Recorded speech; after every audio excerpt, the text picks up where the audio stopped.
Depois já. Começou novamente. Ok. Então nós vamos começar hoje o estudo sobre os dons milagrosos do Espírito Santo, né? E essa é a nossa terceira lição sobre o Espírito Santo. Já estudamos sobre a presença interior do Espírito Santo. Já estudamos sobre o batismo com o Espírito Santo. E agora chegou o grande momento de nós estudarmos sobre os dons milagrosos do Espírito Santo. Às vezes é comum ver na fachada de algumas denominações, de alguns grupos religiosos, uma faixa escrito assim: a explosão de milagres. Sim, aí a pessoa entra lá, só tem explosão, mas milagre não tem. Só tem barulho, pessoas chorando, gritando, babando, tremendo, né? Alguns gritos e muita campanha e muita pedição de dinheiro. Mas milagre mesmo que é bom, você não vê.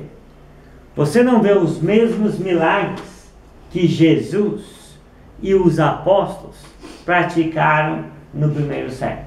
Você não vê as mesmas maravilhas, as mesmas operações.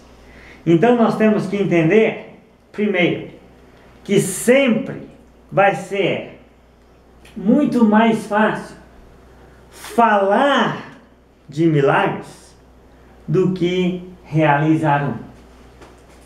Em 20 anos que eu ensino o Evangelho e geralmente estudamos a Bíblia com pessoas evangélicas, religiosas, de todos os segmentos, de todas as denominações, inclusive daquelas que dizem operar milagres, pessoas íntimas ligadas àqueles grupos.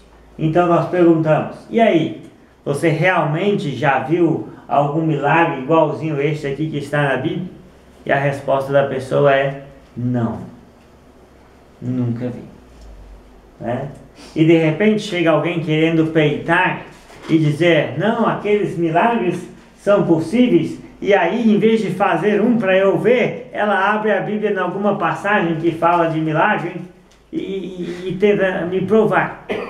Bem, mas se realmente existe, então ela não precisa abrir a Bíblia para dizer. Ela precisa fazer, demonstrar os mesmos poderes de Jesus e que os apóstolos demonstraram. Então o ponto é, nós temos que saber a verdade sobre os dons milagrosos do Espírito Santo. Primeiro, quem é a autoridade neste assunto? É a Bíblia, é a palavra de Deus. Não é a experiência que uma pessoa tem em qualquer grupo religioso que seja, né? Mas é a Bíblia que vai dizer, a Bíblia que vai julgar se uma coisa é milagre no sentido divino ou não. A Bíblia que é a autoridade. Onde é que os milagres foram verdadeiramente praticados? Na Bíblia. Então a Bíblia deve ter muito a dizer sobre o que é um verdadeiro milagre e o que não é. Então a Bíblia continua sendo o quê? A autoridade. A Bíblia é a autoridade quando falamos sobre Jesus, quando falamos sobre o pecado, quando falamos sobre o batismo na água, quando falamos sobre o reino de Deus, quando falamos sobre a igreja. Então a Bíblia não vai deixar de ser a autoridade quando nós falarmos sobre qual assunto? Os dons milagrosos do Espírito Santo. Então o que a tradição ensina não nos interessa. O que o sentimento de uma pessoa, a experiência, também não importa para nós. Importa o conceito que a Bíblia tem sobre o assunto. Amém? E aí na Bíblia nós vamos ter que estudar este assunto e nós vamos ter que perguntar: quais eram de fato os dons milagrosos que o Espírito Santo distribuiu, né? Quais eram de fato os dons milagrosos, né? Como as pessoas comuns, fora Jesus e os apóstolos, como as pessoas comuns podiam receber a capacidade de realizar milagres, né? E por que Jesus e os apóstolos fizeram milagres? Sejam bem-vindos, sejam bem-vindos, né?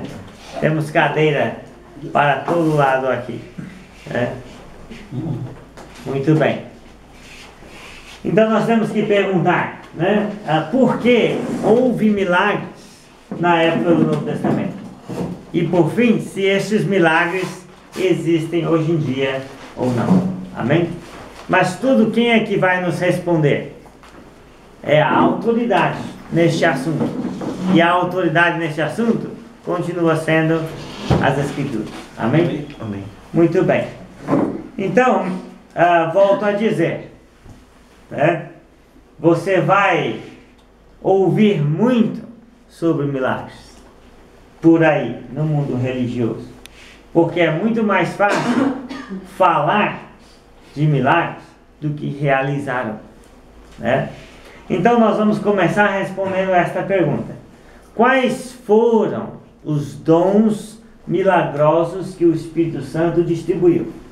Então esta noite eu me propus a ler com vocês 4 passagens, porque nós vamos saber quais eram os dons milagrosos que o Espírito Santo distribuía no primeiro século, ok?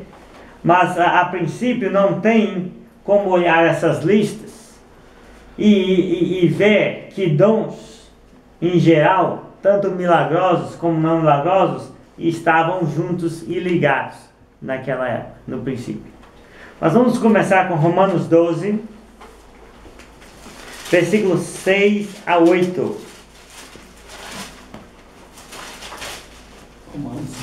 Romanos 12, versículos 6 a 8. E por que nós temos que ler 4 passagens que nos falam mais ou menos listas de dons que o Espírito Santo distribuiu no primeiro século? Porque nenhuma destas passagens se propõe a dar uma lista completa dos dons que o Espírito Santo distribuiu, né? Porque, né, o Espírito Santo vai dar para a igreja, até o fim dos tempos, todos os dons que ela vier a necessitar em cada época da sua história. Amém? Mas nós precisamos entender que entre os dons existe uma divisão: milagrosos e não milagrosos. E dentro dos próprios dons milagrosos existe uma divisão também: os dons de revelação e os dons de confirmação da palavra, né? Mas então vamos ler aqui Romanos 12, versículos 6 a 8. Note bem: tendo, porém, diferentes dons, segundo a graça que nos foi dada, se profecia, seja segundo a proporção da fé. Se ministério, dediquemo-nos ao ministério. Ou o que ensina, esmere-se no fazê-lo. Ou o que exorta, faça-o com dedicação. O que contribui, com liberalidade. O que preside, com diligência. E quem exerce misericórdia, com alegria. Então preste atenção que aqui nós temos uma pequena lista de dons espirituais. Amém? E ele fala primeiro de qual dom? Profecia. Profecia. Que nos tempos bíblicos era pregar a palavra por inspiração divina, direta, né? Falar a mensagem, né, de Deus para o seu povo, inspirado por ele, dar a orientação de acordo com a vontade de Deus, né? Nós temos aí, depois ele fala de outros dons, porque ele está falando, tendo, porém, diferentes dons, segundo a graça que nos foi dada. Então ele fala do ministério. A palavra ministério é muito amplo nas Escrituras, significa um serviço, né? Um serviço, né? Ele podia estar falando de um serviço específico, do serviço de pregar a palavra para os perdidos, né? E também, logo em seguida, ele fala do ensino, ou que ensina, esmere-se no fazê-lo. Então ensinar é um dom, certo? Ensinar é um dom. Profecia é outro dom. Ministério, serviço específico, uma necessidade na igreja que precisa ser solucionada. Precisa alguém fazer algo a respeito daquele assunto e alguém então se propõe a dizer: eu topo a parada, eu vou até o fim, podem contar comigo que esse serviço eu vou realizar, né? É um ministério, então faça com dedicação. Exortação, né? É o dom de consolar as pessoas, o dom de encorajar, de colocar as pessoas para cima, amém? Então alguém está para baixo, então chama aquela pessoa que tem aquele dom de colocar todo mundo para cima. Bem, e aí nós temos a contribuição, não é isso? A contribuição, qual é o dom que está falando? O dom de contribuir, né? Então, para eu ensinar, né, durante já mais de 16 anos, se eu não me engano, então houve pessoas que tinham que contribuir, né? Tinham que prover algum sustento mínimo para possibilitar esse serviço, né, a Cristo, né? E para que nós possamos ajudar os necessitados, pessoas têm que contribuir, mas nem todos têm tanto, mas aqueles que têm um tanto mais, né, podem ter também, junto com aquela capacidade, o dom de dividir, amém? Um dom especial, um dom maravilhoso de contribuição, né? E aí ele fala que preside com diligência, né? Então presidir é liderar. Liderar em qual sentido? Né? Não mandar na igreja, mas organizar os trabalhos, né? Então geralmente, né, só um exemplo, né, que geralmente quem organiza o culto, né, então você já sabe, a pessoa que diz: fulano faz isso, fulano faz aquilo, João prega e tudo. Você já sabe quem é o presidente, né? Aquele que preside, né? Geralmente, né, tem 2, 3, 4. Se faltar um presidente é bom que tem mais, então vai presidindo, né? A que preside é a pessoa que fala, né? Domingo que vem nós queremos vir em tal lugar, então vamos nos organizar. E aí, organizando rapidinho, todo mundo faz, né? Então é necessário, senão as coisas básicas às vezes nem sequer acontecem, né? Deixar assim: quem vai descer? Alguém tem que dizer: vamos fazer de tal forma, concordo ou não? E aí as coisas vão acontecendo, amém? Né? Então, e o que exerce misericórdia com alegria, né? Aí você pensa: exercer misericórdia. Bem, tem alguém no hospital, aquela pessoa vai lá com alegria, né? Tem alguém doente, a pessoa vai visitar em casa com alegria. Alguém faltou a ceia por algum motivo, alguém vai visitar. Alguém está passando fome, então a pessoa vai lá levar o que precisa, amém? Exercer misericórdia, né? Exercer amor, compaixão pelos que sofrem. Agora note bem aqui, que não era o propósito de Paulo fazer uma lista completa de todos os dons, né, espirituais que existiam na igreja. Não, o propósito, se você notar bem, é o exercício. Paulo queria dizer: você tem dom segundo a graça que te foi dada, e com este dom você deve fazer dessa forma. É como você exercita o dom, né? Então você pode ter um dom e você exercitar mal. Imagine alguém que vai exercer misericórdia, mas não vai com alegria.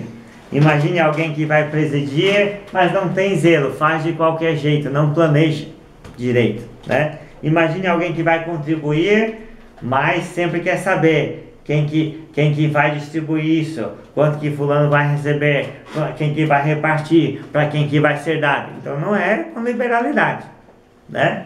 Está vendo? Então o objetivo de Paulo era dizer: como você exercita o seu dom? Como você exercita o seu dom espiritual? Ele está dizendo: faça, né, desse jeito. Faça com alegria, faça com diligência, faça com liberalidade, faça com dedicação, faça com esmero, faça com fé. Amém? Até para falar a profecia tinha que ser na proporção da fé.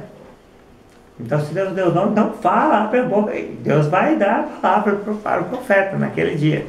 Está vendo? Então, o que Paulo queria dizer não era uma lista completa dos dons, mas queria dizer o quê? Como nós exercitamos os dons. Amém? O dom, né?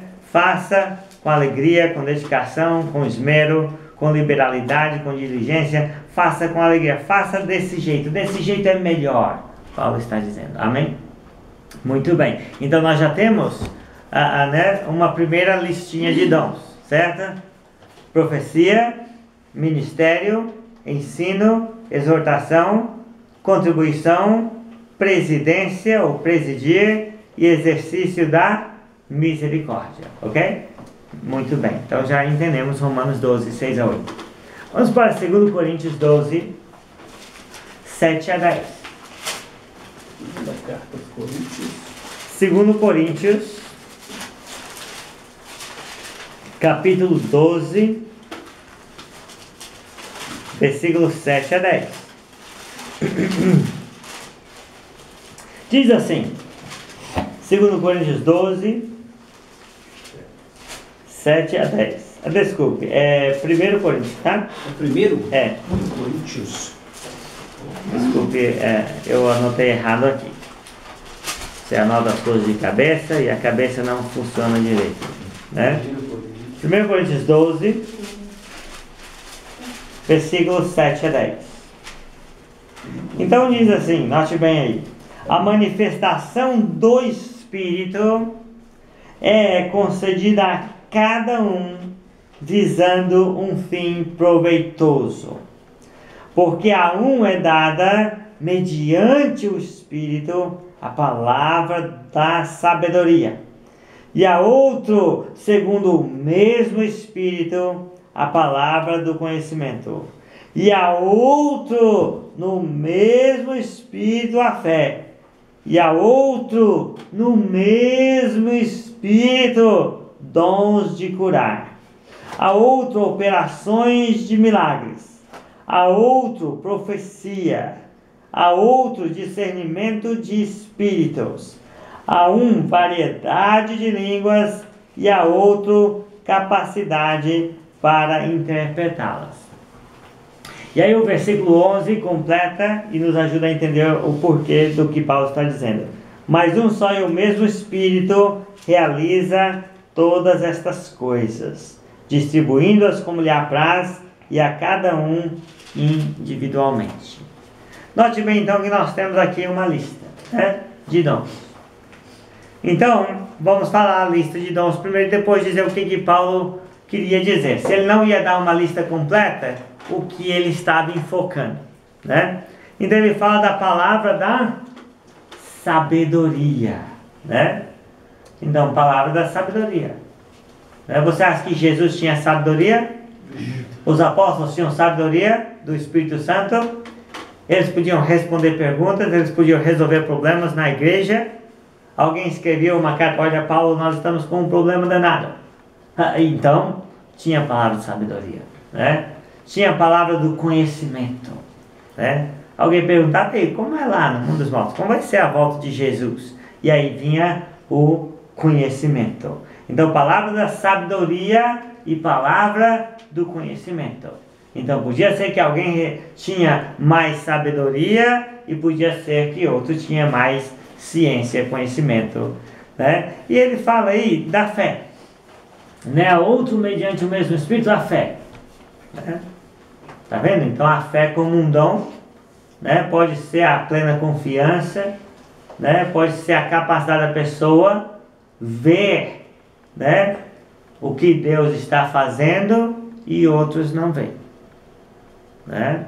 Então vamos supor que a igreja bate por uma provação e a pessoa que tem o dom da fé diz, vamos em frente, né? Deus está conosco, vamos vencer, né? Muito bem, né? É a fé, né? Como você vai explicar esse dom, né? Então, mas é um dom, Paulo está dizendo, amém? Então aí ele fala de dons de curar, né? Dons de curar. Então no primeiro século algumas pessoas, né, podiam impor as mãos sobre enfermos e eles ficarem o quê? Curado. Curados pela imposição da mão daquela pessoa, né? Sem dúvida, era um dom milagroso, era um dom espiritual. Mas aí ele fala dons de operar milagres. Em outras versões pode estar assim, operação de maravilhas, obras de poder, né? Então, se alguém, né, sobrevive, né, à queda de uma grande masmorra, né, então a pessoa pode dizer, olha, essa pessoa operou uma maravilha, né? Se, segundo a tradição, o apóstolo João, quando velho, foi colocado dentro de um tanque de óleo fervente, né, ou foi derramado óleo fervente sobre ele, e ele saiu ileso, então isso era uma operação de maravilha, está vendo? Então, alguma obra espantosa que a pessoa, né, podia, por exemplo, alguém colocar um veneno para um cristão a beber, né, e ele não sabia que era veneno, então ele bebeu e não morreu, né? Ou como a cobra que picou Paulo, né, e todo mundo esperava o quê? Que ele dali a pouco ele vai morrer, é questão de tempo. Aí ele não morreu. Então o que foi isso para as pessoas naquele dia? Um milagre, né? Uma maravilha, uma obra de poder. Não era cura, mas era operação de maravilha, milagre, né? Obra de poder, espanto, cria espanto nas pessoas. Bem, e aí ele fala de profecia, né? Então novamente o dom da profecia é citado. Aí ele fala um outro dom, chama de discernimento de espíritos. E esse dom de discernimento de espírito não tem nada a ver com expulsão de demônios, tá? Porque na própria operação de milagres ou operação de maravilhas podia incluir a expulsão de demônios. Então o que seria o dom de discernimento de espíritos? Bem, imagine que um cara, né, que era falso profeta, que queria caçoar da igreja e que queria dar uma revelação que não era verdade. Então ali no meio dos irmãos existia um irmão que tinha o quê? O dom de discernir, né, o espírito, discernir a mensagem, discernir que aquilo vinha daquela pessoa e não do Espírito Santo. Discernir que aquilo vinha de Satanás, de uma falsa doutrina de demônio, e não do Espírito Santo. Então já ele questionava e julgava o profeta. Então o dom de discernimento de espírito, né, era dado para que a pessoa pudesse, né, verificar um ensino do outro, certo? Como ele não tinha o Novo Testamento para correr lá completinho como nós e dizer, não, isso aí está errado. Então Deus tinha que dar para algumas pessoas, né, a capacidade de discernir o ensinamento de alguém. Lembra quando João diz, provai os espíritos se procedem de Deus? Então, como eles não tinham o Novo Testamento escrito ainda, alguns tinham a capacidade de dizer, realmente esse ensino não condiz, não é lógico e coerente com a doutrina dos apóstolos. Então você não é um profeta digno de ser ouvido. Então isso é o discernimento de espírito, né? Aí nós temos também línguas, variedade de línguas, né? Então na igreja de Corinto houve pessoas que receberam, né, aquele dom especial de falar outro idioma estrangeiro, né? E aí quando ninguém entendia, precisava também de a pessoa orar para receber o outro dom. Qual o dom? O dom de interpretar aquele idioma, né? Mas se não havia alguém que entendesse o idioma, se não havia alguém para interpretar, então esse profeta com o dom de línguas devia ficar totalmente calado, porque não ia edificar a igreja ainda, certo? Então nós temos aí então, né, nessa lista nós temos como dons que o Espírito Santo distribuiu: palavra da sabedoria, palavra do conhecimento, fé, dons de curar, operação de milagres, profecia, discernimento de espírito, línguas e interpretação das línguas. Mas se Paulo não queria dar uma lista completa dos dons que o Espírito Santo distribui, O que ele queria dizer? Ele queria dizer sobre a origem dos dons. A origem quer dizer, era o Espírito. Não era mérito da pessoa. Se você recebeu um dom, não é mérito seu. Qual é a origem de todos os dons? Milagrosos, não milagrosos. Qual é a origem? É o Espírito. Amém? Não é, a pessoa não é melhor do que a outra porque tem um dom diferente da outra. É o Espírito Santo que é o responsável. Não é porque a pessoa é boa, mais bonita ou melhor. Então, lembra quando Paulo diz a lista dos dons, ele fala segundo o mesmo Espírito, de acordo com o Espírito. Então a ênfase dele é dizer o quê? Mostrar o quê? Não quais dons tinham, porque os coríntios já sabiam quais dons tinham, eles tinham os dons. Mas dizer aos coríntios a origem comum de todos os dons, que é o quê? É o Espírito. É o Espírito Santo. Amém? Então era isso que ele queria. Então, mais uma vez, Paulo não vai dar uma lista completa dos dons, porque esse não é o objetivo. O objetivo é dizer o quê? A origem comum de todos os dons, né? Segundo o mesmo Espírito. Amém? Muito bem. Eu sei que vocês estão um pouco cansados, mas vamos prosseguir. Efésios 4. Efésios. Isso. Um pouquinho para frente. Efésios 4. Versículo 7. Primeiro eu vou ler. E depois 11 e 12. Então diz assim. Efésios 4, versículo 7. E depois 11 e 12. Efésios 4, versículo 7 diz: e a graça foi concedida a cada um de nós, segundo a proporção do dom de Cristo. Está vendo? Parece um eco daquela parte em Romanos que diz: tendo